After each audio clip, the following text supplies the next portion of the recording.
नमस्कार, आप सभी का बहुत बहुत स्वागत है हमारे इस वीडियो में। दोस्तों, पिछले वीडियो में हमने स्टेट का जो पेपर वन का जो एग्ज़ाम होता है जिसको टीजीटी बोलते हैं वह हम लोग सॉल्व कर चुके हैं। और आज के इस वीडियो में हम लोग देखेंगे पीजीटी का जो स्टेट पेपर टू का जो एग्ज़ाम हुआ था उसके प्रश्नों को हम लोग सॉल्व कर लेंगे। और आपको बता दें रूटीन भी आप लोग का मतलब आउट हो चुका है, एग्ज़ाम भी आप लोग का डेट आ गया है। जो स्टेट का एग्ज़ाम होने वाला है 18 तारीख से शुरू हो रहा है। और जहाँ तक मुझे पता चला है कि शायद 27-28 तारीख में आपका म्यूजिक का एग्ज़ाम है। और खैर क्या है, मैं इस पर अभी कंफर्म नहीं हूँ, कल तक पता चल जाएगा कंफर्म। लेकिन जहाँ तक मुझे पता चला है कि सबसे एंड में म्यूजिक का होगा। ठीक है, तो अभी हम लोग के पास पर्याप्त समय है, इसमें बहुत सारा रिवाइज हो जाएगा। जैसा कि मैं बताया हूँ कि आपके एग्ज़ाम के सिलेबस को ध्यान में रखते हुए सारे कंटेंट को मैं दे रहा हूँ। जो भी क्वेश्चन का अभ्यास हो या कॉन्सेप्ट हो वह आपके स्टेट को टारगेट करते हुए, फिर उसके बाद में बीपीएससी जस्ट बाद होने वाला है उसको ध्यान में रखते हुए मैं आपको कंटेंट दे रहा हूँ। तो अगर आप हमारे चैनल पे अब तक नए हैं तो चैनल को सब्सक्राइब नहीं किया तो सब्सक्राइब जरूर कर लीजिए और लाइक कर दीजिए और कमेंट में अपने विचार को जरूर लिखा करिए। चलिए क्वेश्चन को देखते हैं हम लोग फटाफट, थोड़ा सा फास्ट देखेंगे क्योंकि वीडियो का लेंथ जो है लंबा हो जा रहा है। हम लोग का पहला क्वेश्चन है, संगीत का प्राण किसे माना जाता है। तो दोस्तों हम लोग का जो आंसर हो जाएगा ऑप्शन डी बिल्कुल सही है। ठीक है, लय। देखिए कुछ लोग के दिमाग में आएगा कि स्वर कह सकते हैं संगीत का प्राण, लेकिन स्वर भी लय के माध्यम से ही निर्धारित है। ठीक है, यानी कि लय के बिना कोई संगीत नहीं हो सकता है। लय से ही हम लोग स्वर का प्रयोग करते हैं और लय से ही ताल का हम लोग प्रयोग करते हैं। यानी कि लय के बिना कुछ भी संभव नहीं है। आप हमारी बात को समझ रहे होंगे। तो संगीत का प्राण इसलिए लय को माना गया है। ठीक है, अगला क्वेश्चन हम लोग देखेंगे, मूर्छना कितने प्रकार के होते हैं। मूर्छना 4 प्रकार के होते हैं। ठीक है, और अगला क्वेश्चन हम लोग देखेंगे, फटाफट देखेंगे चूँकि दोस्तों आप लोग डिस्क्रिप्टिव रूप से किसी बुक को सेल्फ स्टडी करते रहिए। और हम लोग यहाँ पे कम समय में ज़्यादा क्वेश्चन करेंगे चूँकि एग्जाम का डेट आ चुका है। तो हम लोग कम समय में मतलब कि समय को बर्बाद ना करते हुए ज़्यादा से ज़्यादा क्वेश्चन टारगेट करने का प्रयास करेंगे हम लोग। अल्पत्व शब्द से क्या अभिप्राय है। अल्पत्व शब्द से दोस्तों देखिए यहाँ पे अल्पत्व लिखा हुआ है, इसी में इसका आंसर है। अल्प मतलब क्या होता है, कम प्रयोग करना, यानी कि कम। ठीक है, तो इसका आंसर हो जाएगा हम लोग का ये अल्प प्रयोग। ठीक है, अगला क्वेश्चन हम लोग देखेंगे दोस्तों, ये अधिक प्रयोग मेरे ख्याल से ये नहीं होना चाहिए। ठीक है, तो अल्प प्रयोग ही होना चाहिए। अधिक प्रयोग बोर्ड ने, इसलिए मैं बोलता हूँ कि दोस्तों बोर्ड पे जैसे कि क्वेश्चन में तो एक मिस टाइपिंग होता है और आंसर को आप लोग देखते हुए ना करें कि ये आंसर सही ही हो सकता है। हम लोग को कुछ अपने दिमाग से भी समझना चाहिए। और दोस्तों हो सकता है मेरे से भी अगर किसी तरह का डाउट होता है या मतलब कि कोई आंसर या क्वेश्चन में मिस होता है, अगर आपको कुछ किसी तरह का डाउट लगे तो आप कमेंट में ज़रूर बताइएगा। क्योंकि मैं भी इंसान हूँ, ऐसा नहीं है कि मुझसे गलती नहीं हो सकती है, लेकिन कमेंट में आप लोग ज़रूर बताइएगा ताकि एग्ज़ाम के पहले उसको हम लोग फिर से देख सकें। ठीक है, और किसी भी वीडियो को आप स्किप ना करिए, हर एक वीडियो को देखिए क्योंकि हर एक वीडियो में कुछ ना कुछ विशेष कंटेंट रह रहा है जो आपके एग्ज़ाम को कवर कर रहा है। ठीक है, तो अगला क्वेश्चन हम लोग देखते हैं। अगला क्वेश्चन हम लोग का है, 22 श्रुतियों में से एक का नाम क्या है। यानी कि इसमें जो ऑप्शन दिया हुआ है उसमें देखना है। ठीक है, जो 22 श्रुति होते हैं उसमें तिवरा कुमुदी मंद्रा छंदवती करके जो 22 श्रुति होते हैं उस उनमें से इनमें से एक का नाम क्या है। तो देखिए प्रथमा पंचमा मध्यमा ये तो श्रुति का नाम है नहीं, कुमुदती हम लोग का आंसर हो जाएगा ऑप्शन नंबर ए। ठीक है, अगला क्वेश्चन हम लोग देखते हैं, गीति को मुख्य कितने भागों में बांटा गया है। ठीक है, गीति को मुख्य कितने भागों में बांटा गया है। गीति को 5 भागों में बांटा गया है। ठीक है, 5 गीति हैं, आप जैसा कि आप सभी को पता है। और दोस्तों एक विद्वान ने 7 गीति भी माना है। ठीक है, वो मतंग ने माना है। और गीति को कितने भागों में बांटा गया है, 5 भागों में। ठीक है, अगला क्वेश्चन हम लोग देख लेते हैं, 72 मेलकर्ता सिद्धांत किसने प्रतिपादित किया। तो 72 मेलकर्ता वेंकटमुखी ने प्रतिपादित किया। ठीक है, 7वीं श्रुति पर कौन सा स्वर है। 7वीं श्रुति पर हम लोग का, जैसे कि ये सड़ज गंधार के हिसाब से पूछ रहा है, चूँकि अगर इसमें मेंशन नहीं किया तो सड़ज को ही मानेंगे।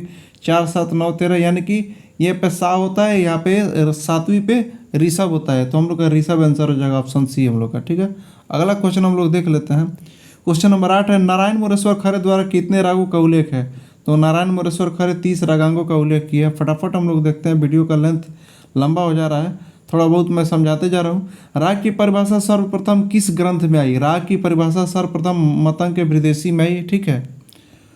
आइए, षड्ज पंचम भाव कितने श्रुतियांतर होता है? षड्ज पंचम भाव में 13 श्रुतियांतर होता है, ठीक है। इसको कैसे निकालते हैं मैं पिछले वीडियो में बता चुका, इसलिए मैं बोलता हूँ दोस्तों कि किसी भी वीडियो को आप स्किप ना करिए। हर एक वीडियो में कुछ ना कुछ विशेष जरूर रहता है जो आपके एग्जाम को, सिलेबस को टच करता है और आपके कॉन्सेप्ट को बिल्डअप करता है।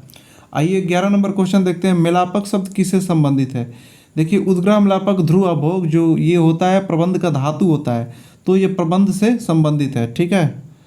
और गीत एवं आलाप के छोटे खंड को क्या कहते हैं? दोस्तों इसका आंसर यहाँ पे आंसर में गलत दिया हुआ है। गीत एवं आलाप के छोटे खंड को विदारी कहते हैं, ठीक है। तो हम लोग अगला क्वेश्चन देखते हैं। निबद्ध गान की कितनी संज्ञाएं हैं? ठीक है, निबद्ध गान की कितनी संज्ञाएं हैं? तो निबद्ध गान की 4 संज्ञाएं हैं, ठीक है।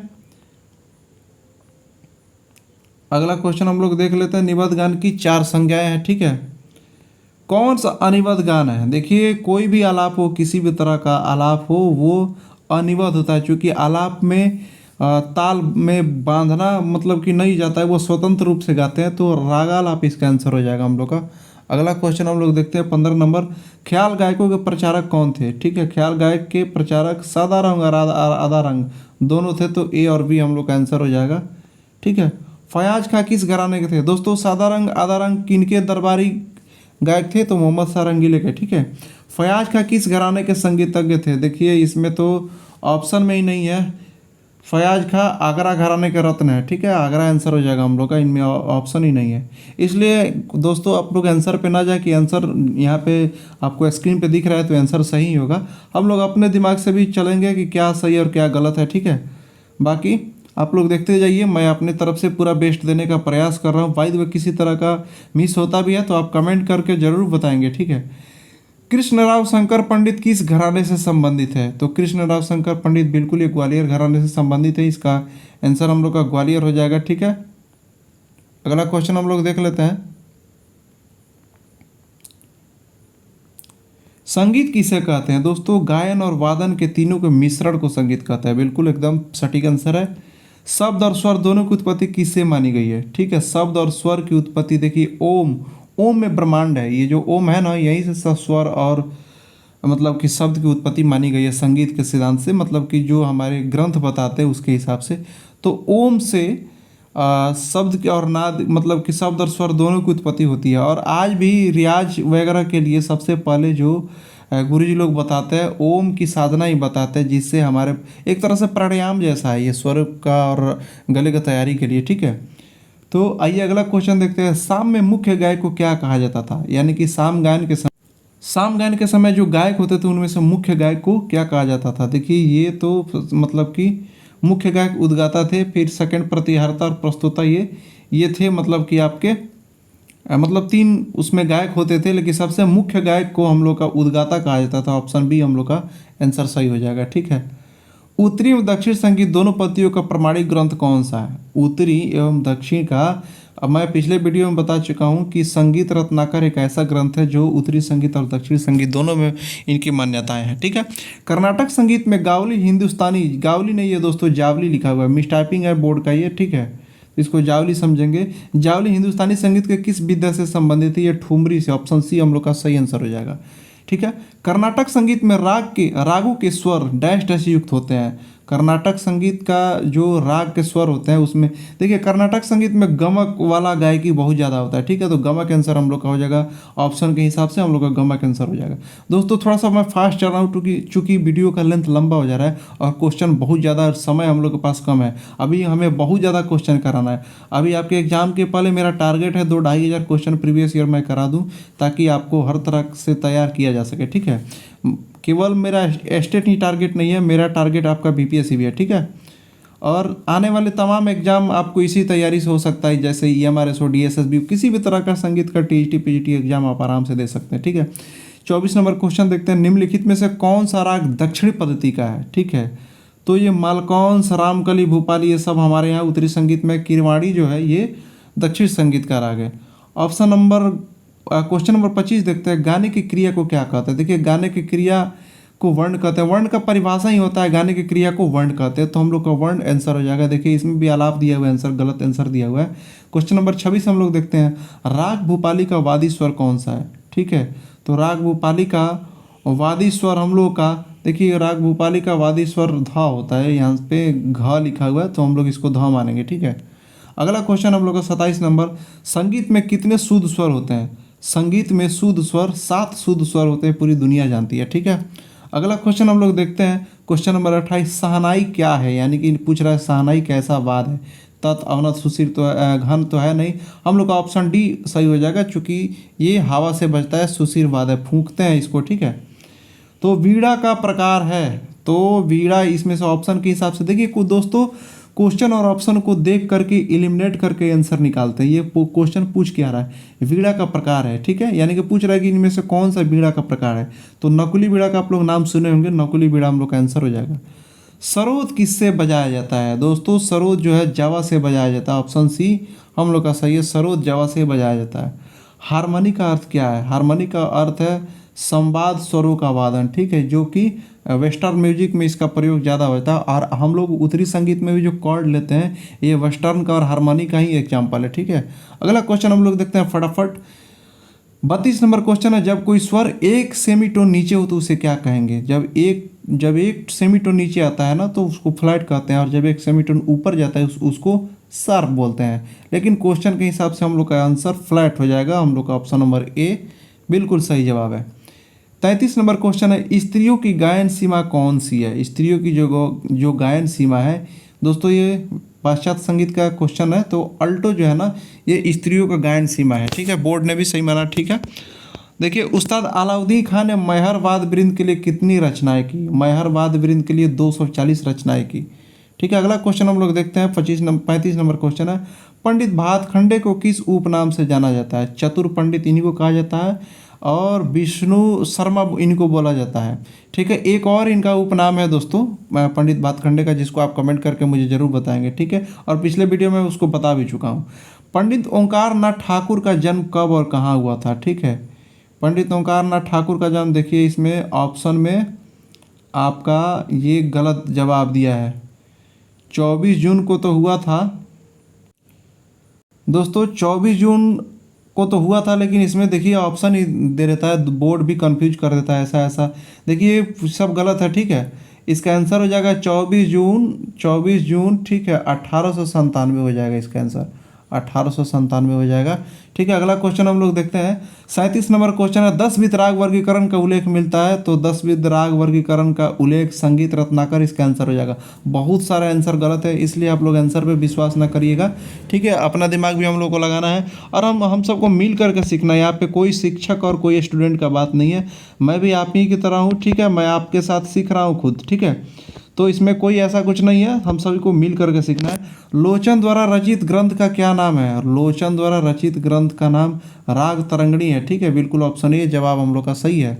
दोस्तों चैनल को अब तक सब्सक्राइब नहीं किए तो सब्सक्राइब जरूर कर लीजिएगा। दोस्तों हमारे चैनल को, मेरे इस मेहनत के लिए मैं आपसे यही मोटिवेशन चाहता हूं कि हमारे चैनल को आप प्रमोट करिए। ठीक है, संगीत रत्नाकर ग्रंथ किस शताब्दी में लिखा गया? संगीत रत्नाकर ग्रंथ देखिए सभी लोग जानते हैं 13वीं शताब्दी का ग्रंथ है, ऑप्शन सी सही जवाब है, लेकिन बोर्ड गलत माना है।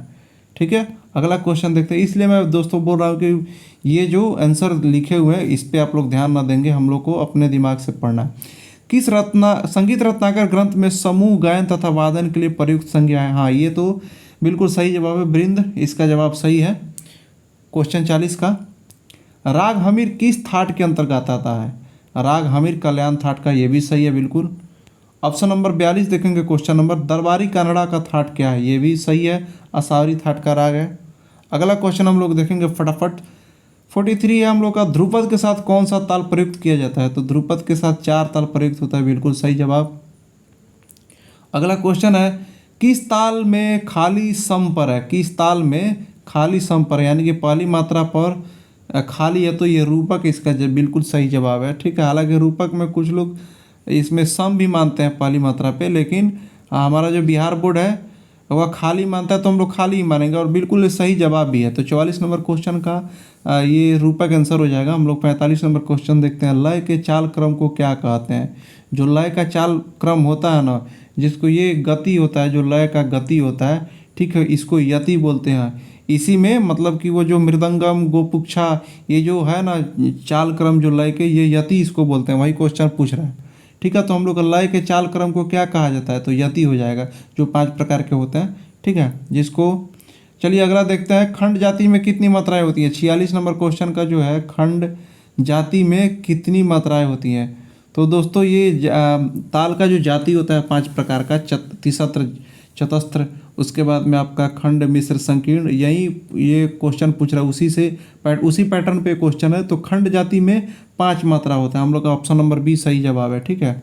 47 का, ताल में निःशब्द क्रिया कौन सी है। ताल में निःशब्द क्रिया यानी कि उसमें कोई शब्द नहीं होता है, तो खाली हम लोग का सही जवाब हो जाएगा, ऑप्शन सी, खाली बिल्कुल सही जवाब है। 48 नंबर क्वेश्चन है, सेमीटोन का अंतराल। सेमीटोन का अंतराल 15:16 हो जाता है। 8/8:9 हम लोग का मेजर होता है, और 9:10 ये आपका माइनर हो जाता है। हम लोग का जवाब सही हो जाएगा, ऑप्शन सी, 15:16, ठीक है। अगला क्वेश्चन है, पश्चात संगीत में औडव जाति के सप्तक का क्या नाम है। पेंटाटोनिक बोलते हैं, पेंटा, यहाँ पे नाम से ही स्पष्ट है, ठीक है, पेंटाटोनिक स्केल बोलते हैं। अगला क्वेश्चन है 50 नंबर, विलास खानी तोड़ी का संप्रकृति ग्राहक कौन सा है। बिल्कुल सही जवाब है, तोड़ी। अगला क्वेश्चन देखते हैं, 51 नंबर क्वेश्चन, निम्नलिखित में से कौन सा एक संगीत का मुख्य अंग है। तो गायन, वादन, नृत्य, ये सभी संगीत के मुख्य अंग है, ठीक है। तो ऑप्शन नंबर डी हम लोग का सही जवाब है, सही जवाब होगा। संगीत रत्नाकर के रचयिता कौन थे। संगीत रत्नाकर के रचयिता पंडित सारंगदेव थे, सभी लोग जानते हैं, 13वीं शताब्दी में सप्ताध्यायी भी इसको बोलते हैं, ठीक है। पश्चिमी देशों में संगीत के अंतर्गत कौन सी विद्याएं आती है। तो पश्चिमी देशों में संगीत के अंतर्गत नृत्य नहीं आता है, ठीक है। हम लोग का जवाब हो जाएगा गायन तथा वादन, ऑप्शन नंबर डी हम लोग का सही जवाब होगा। अगला क्वेश्चन देखते हैं 54 नंबर, भारतीय संगीत में कितने प्रकार की संगीत पद्धतियाँ प्रचलित है। तो भारतीय संगीत में 2 प्रकार की संगीत पद्धतियाँ प्रचलित है, एक दक्षिणी संगीत, एक उत्तर भारतीय संगीत, ठीक है, जिसको कर्नाटकी संगीत भी बोलते हैं, दक्षिणी संगीत को। कर्नाटक संगीत पद्धति को दूसरे किस नाम से जाना जाता है। देखिए आ ही गया क्वेश्चन, तो दक्षिण संगीत के नाम से जाना जाता है, ऑप्शन नंबर ए हम लोग का सही जवाब है। क्वेश्चन नंबर 56 देखते हैं, भाव संगीत को मुख्यतः कितने भागों में विभाजित किया गया है। तो भाव संगीत को मुख्यतः 3 भागों में विभाजित किया है। दोस्तों मैं थोड़ा सा फटाफट चल रहा हूँ, चूँकि वीडियो का लेंथ बहुत लंबा हो जा रहा है और हम लोग के पास समय कम है, टारगेट ज़्यादा करना है, ठीक है। तो अगला क्वेश्चन हम लोग देख लेते हैं। 57 नंबर क्वेश्चन है, सबसे प्राचीन संगीत सामग्री किस वेद में मिलता है। तो सबसे प्राचीन संगीत सामग्री देखिए साम वेद ही है संगीत की सामग्री देने वाला, ठीक है। 58 नंबर क्वेश्चन है, नाद के कितने भेद बताए गए हैं। नाद के 2 भेद हैं, आहत और अनाहत, हम लोग का डी ऑप्शन सही है, ठीक है। ये जो 59 नंबर है, स नदस्तो वाहतो लोके द्वारस्थस्थ अस्मातु दुत्पत्ति निरूप्यते। आहत नाद के अर्थ में स्पष्टीकरण के लिए यह श्लोक किस ग्रंथ में वर्णित है। हालांकि इस श्लोक को मैं पहली बार देख रहा हूँ, ठीक है। ये क्वेश्चन में जब मैं देखा था तो इसका आंसर संगीत दर्पण हो जाएगा, ठीक है। और इसको दोस्तों, इसका हिंदी तो मैं नहीं समझ पा रहा हूँ, मैं आपको ऑनेस्टली बता रहा हूँ। अगर आप समझ रहे होंगे तो कमेंट में ज़रूर बताएंगे। 59 का आंसर वैसे संगीत दर्पण का ये है, बस हम लोग को ध्यान रखना है कि ये जो श्लोक है संगीत दर्पण का है, ठीक है। अगला क्वेश्चन हम लोग देखते हैं, 60 नंबर क्वेश्चन है, संगीत का संबंध किससे है। देखिए संगीत का संबंध जो होता है ना, आहत नाद से होता है। आहत नाद से क्यों होता है, क्योंकि जो संगीत में जो मधुर ध्वनि प्रयोग होते हैं वह आहत नाद के ही अंतर्गत आते हैं, और जब मधुर ध्वनि प्रयोग होता है वो तो संगीत बनेगा, इसलिए हम लोग का जवाब आहत नाद हो जाएगा। अगला क्वेश्चन हम लोग देखते हैं, 61 नंबर क्वेश्चन है, नकार प्रणाम नमामम प्राणायाम। ये तो मतलब कि दोस्तों ये देखा हुआ है श्लोक, ये हम ध्यान में है, पढ़े भी थे। तो ये नाद के वर्णन के लिए प्रयुक्त जो पंक्तियां हैं ये संगीत रत्नाकर के सही जवाब है, ठीक है। अगला क्वेश्चन हम लोग देख लेंगे, नाद का रूप भेद निम्न में से कौन सा है। नाद का रूप भेद यानी कि नाद का जो रूप भेद है, नाद का छोटा बड़ापन, बिल्कुल सही जवाब है। अगला क्वेश्चन देखेंगे हम लोग, भिन्न वस्तुओं द्वारा उत्पन्न नादों का भिन्नत्व नाद का क्या कहलाता है। भिन्न भिन्न वस्तुओं द्वारा यानी कि ये नाद का जाति होता है, भिन्न भिन्न वस्तुओं द्वारा उत्पन्न नाद, यानी कि हारमोनियम से अलग, तबले से अलग और शहनाई से अलग, ये सभी जो नाद का भिन्नत्व जो उत्पन्न होता है उसको क्या बोलते हैं, ये जातियों से ना हम लोग समझ पाते हैं नाद के। ठीक है, हालांकि दोस्तों मैं यहाँ पे शॉर्टकट कुछ कर रहा हूँ, इसको डिस्क्रिप्टिव रूप से पिछले वीडियो में मैं बता चुका हूँ। अगर आप सारे वीडियो को देख रहे होंगे तो आपको बिल्कुल एकदम आराम से समझ में आ रहा होगा। और वैसे भी आप इतना दिन से डिस्क्रिप्टिव रूप से तो बुक पढ़ ही रहे होंगे, तो उसमें ऐसा कुछ बात नहीं है कि आपको समझ में नहीं आ रहा होगा। ठीक है, मैं समझा भी देता थोड़ा सा, लेकिन समय कम है, वीडियो लंबा हो जाता है और हम लोग को क्वेश्चन टारगेट करना है ज़्यादा। आइए 64 नंबर क्वेश्चन देखते हैं। किसी निश्चित समय में आंदोलन संख्या अधिक होने पर नाद ऊंचा होता है। ठीक है, निश्चित समय में आंदोलन संख्या जब अधिक होगा तो नाद भी तो ऊंचा हो जाएगा। ऑप्शन नंबर ए हम लोग का सही जवाब है, ऊंचा। 65 नंबर क्वेश्चन है, नाद का ऊंचा नीचापन की संख्या किस पर निर्भर करता है। तो ऊंचा नीचापन आंदोलन संख्या पर निर्भर करता है। ऑप्शन नंबर बी हम लोग का सही जवाब है। 66 नंबर है, प्रत्येक नाद के साथ कुछ नाद भी उत्पन्न होते हैं। तो क्या नाद, प्रत्येक नाद के साथ सहायक नाद ऑटोमेटिक के उत्पन्न होते हैं। ठीक है। 67 नंबर, नाद के आंदोलन डैश डैश तथा होते हैं। नाद के जो आंदोलन होते हैं स्थिर और नियमित होते हैं। जब स्थिर और नियमित होंगे तो ही वह संगीत उपयोगी नाद होगा। ठीक है। ऑप्शन नंबर क्वेश्चन नंबर 68 देखेंगे, वह नाद जो स्वयं ही बिना किसी की सहायता से श्रोता को प्रसन्नचित करे क्या कहलाता है। तो वह स्वर होता है। स्वर को ही मतलब कि श्रोता को प्रश्न करता है। ऑप्शन के हिसाब से हम लोग का श्रोता आंसर हो जाएगा। 69 नंबर, पेंटाटोनिक स्केल में 5 स्वर होते हैं, पिछले क्वेश्चन में भी यही था। और 70 नंबर, नित्यम गीतोपयोगित्वम सूर्यापाप्तम संगीतम श्रुति लक्षणमा, ये जो है अभिनव राग बंजरी का है। ठीक है, तो देखिए दोस्तों थोड़ा सा लेवल बढ़ा के आया है, जैसे कि यहाँ पे श्लोकों को दिया गया है, चूँकि इसलिए कि पीजीटी का है तो थोड़ा सा पीजीटी का लेवल यहाँ पे दिखाई दे रहा है।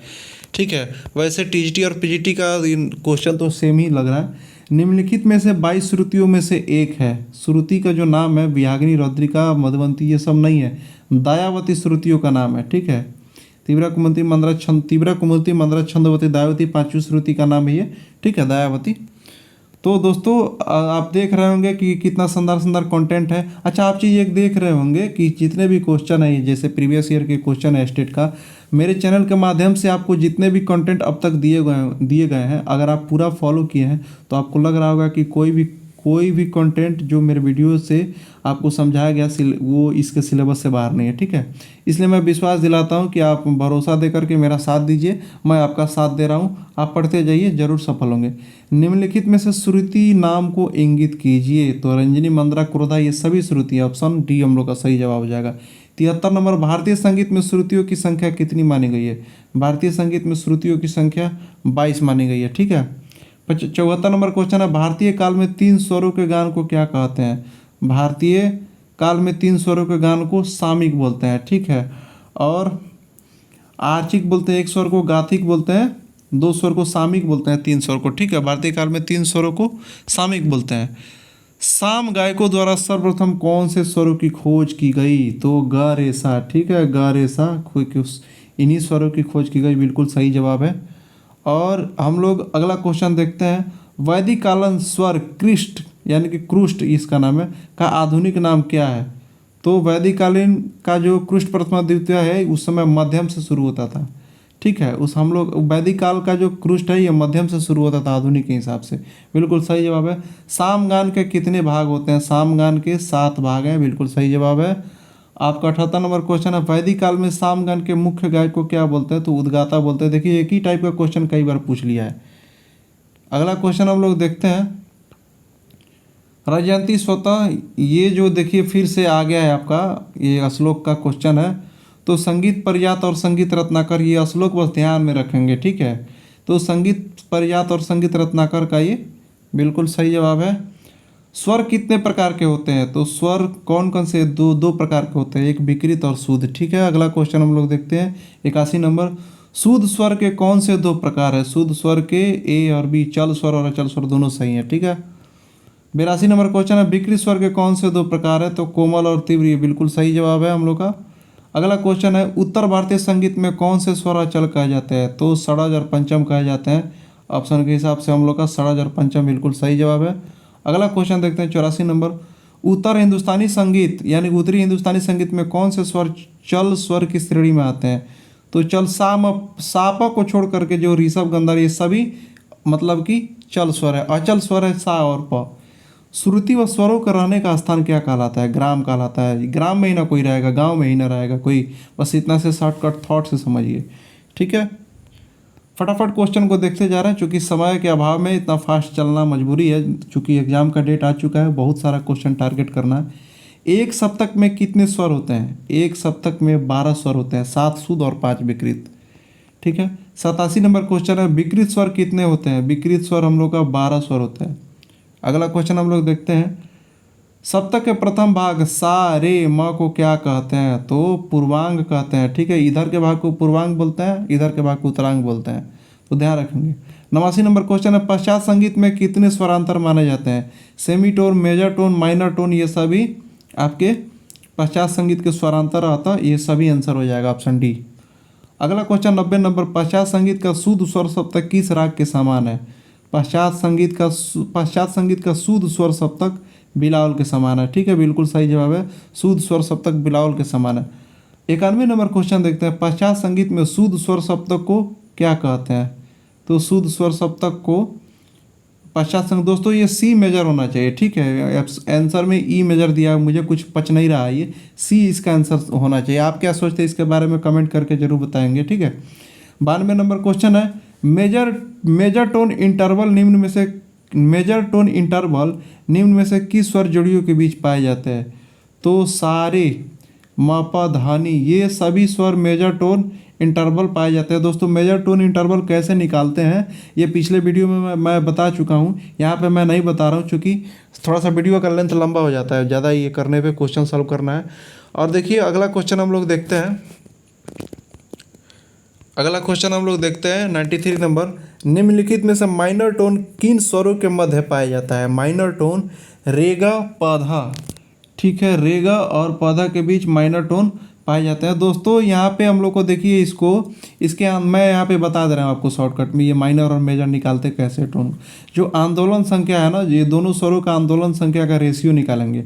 8 और 9 रेशियो अगर आता है तो मेजर हो जाएगा, 9 और 10 आता है तो माइनर हो जाएगा, ठीक है। और 15 और 16 का रेशियो आता है तो सेमीटोन हो जाएगा। हालांकि ये चीज़ें मैं कई वीडियो में बता चुका है, फिर भी कुछ दोस्तों का निगेटिव कमेंट आ जाता है। खैर कोई दिक्कत नहीं, आप अगर किसी भी तरह का डाउट हो तो आप ज़रूर कमेंट करेंगे, आपके हर तरह का कमेंट का मेरे पास स्वागत है। मैं खुद आपके साथ सीख रहा हूँ, मैं कोई शिक्षक और ये स्टूडेंट का कोई हम लोग के बीच ये नहीं है, ठीक है। हम सभी साथी हैं, मिल करके सीखना, आगे बढ़ना है। चलिए अगला क्वेश्चन देखते हैं, निम्नलिखित में से माइनर टोन किन स्वरों के मध्य पाया जाता है? तो माइनर टोन आपका गामा नीसा, मतलब कि ऑप्शन के हिसाब से हम लोग का ए और बी दोनों सही जवाब है। 95 नंबर है, पाइथागोरस ने कितने संवाद माने? पाइथागोरस ने 3 संवाद माने, ठीक है। अगला क्वेश्चन हम लोग देखते हैं, पाइथागोरस ने निम्न में से कौन सा संवाद माना? ऑक्टेव इंटरवल, फिफ्थ इंटरवल और फोर्थ इंटरवल, यही तीनों संवाद उन्होंने माना, ठीक है। यहाँ पे ऑक्टेव इंटरवल, फिफ्थ इंटरवल और फोर्थ इंटरवल, तो ये सभी आंसर सही जवाब है, ठीक है। पश्चात स्वर सप्तक में धावत स्वर की आंदोलन संख्या 400 है, बिल्कुल सही जवाब है। और हमारे यहाँ भातखंडे का हिसाब से 405 है, ठीक है। 98 नंबर क्वेश्चन है, पश्चात स्वर सप्तक में कोमल ऋषभ की आंदोलन संख्या क्या है? कोमल ऋषभ की आंदोलन संख्या, देखिए कोमल ऋषभ यानी कि आपका 240, 270 तो हम लोग का ये सूद का है, लेकिन हम लोग का क्वेश्चन के हिसाब से 256 बिल्कुल सही जवाब है, क्योंकि कोमल ऋषभ का बात कर रहा है, ठीक है। 99 नंबर क्वेश्चन है, पाइथागोरस ने स्केल की रचना के लिए कौन से सिद्धांतों का पालन किया? तो पाइथागोरस सिद्धांत का, ठीक है। और हम लोग का लास्ट क्वेश्चन है, 2 टोन वाला स्केल किसे कहा जाता है? तो इसमें डायटोनिक लिखा ही है, डायटोनिक का मतलब 2 टोन, तो ऑप्शन हम लोग का सी सही जवाब हो जाएगा। दोस्तों आज के इस वीडियो में पीजीटी का सारा क्वेश्चन हम लोग संगीत का देख लिए, ठीक है। ये पेपर 2 का था, जो मतलब कि +2 के शिक्षक के लिए जो स्टेट का एग्ज़ाम हुआ था पिछले साल, जो अब तक हुआ। हालांकि नया वाला जो क्वेश्चन अब आएगा ना, अब एग्ज़ाम होगा। तो दोस्तों क्वेश्चन आप लोगों को कैसा लगा? अगर किसी तरह का आपको डाउट है, क्वेश्चन से रिलेटेड कोई मतभेद है, तो मुझे ज़रूर कमेंट करेंगे। और चैनल पे नए हैं या पुराने, अगर चैनल को अब तक सब्सक्राइब नहीं किए तो दोस्तों हमारे चैनल को बहुत सारा आप अपना सपोर्ट दीजिए, इसके लिए आपसे निवेदन है, ताकि मेरा भी मोटिवेशन बरकरार रहे और आपके लिए ऐसे ही शानदार कंटेंट मैं लाता रहूँगा।